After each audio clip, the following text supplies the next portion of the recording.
right, so we talked about shoulder impingement, and that it's basically it could be from a multitude of things, whether it's lack of strength, lack of muscular endurance in the rotator cuff, poor mobility, or poor timing and firing of the rotator cuff is putting the shoulder in a compromised position.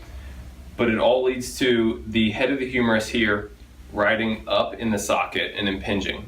So in order to counter that, if you can strengthen something, you want to strengthen the muscles that pull the head of the humerus down and give space in between there. And those happen to be a couple of the rotator cuff muscles, 3 mainly out of the 4.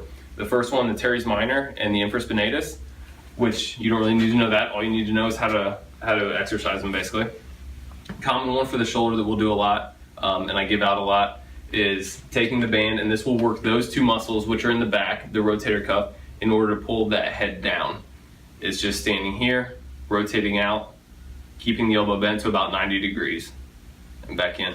I would advise to use a towel. They found if you have about 10 to 20 degrees of abduction, which is the arm out from the side, that it seems to activate those muscles a little bit better and make it more comfortable even.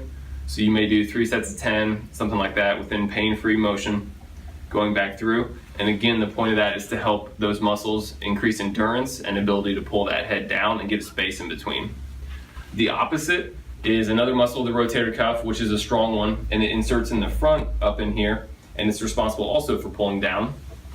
So for this one, you would then keep the elbow bent 90 degrees, and you're just doing the opposite, just pulling in like that. This is usually a stronger motion, not quite as challenging.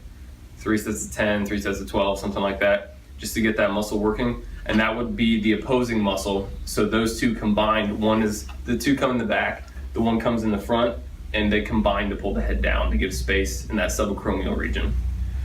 So this one here, where you go out to the side, one variation of that you can also do that is almost better is to lay on your side. And this is another common one that we'll see and give, and rotate out. So it's essentially the same thing. You're just using a weight as the resistance instead of the band. But you have to do it like this in order for gravity to be pushing down on the weight, and you're resisting pushing up, which is responsible, that motion is responsible for, or by, the muscles in the back of the rotator cuff there. So those 3, there are a lot more that you can give, and there's a lot of hands-on stuff you can do, whether it's dry needling, manipulation, some soft tissue work, some muscle work to the rotator cuff, and then additional exercises.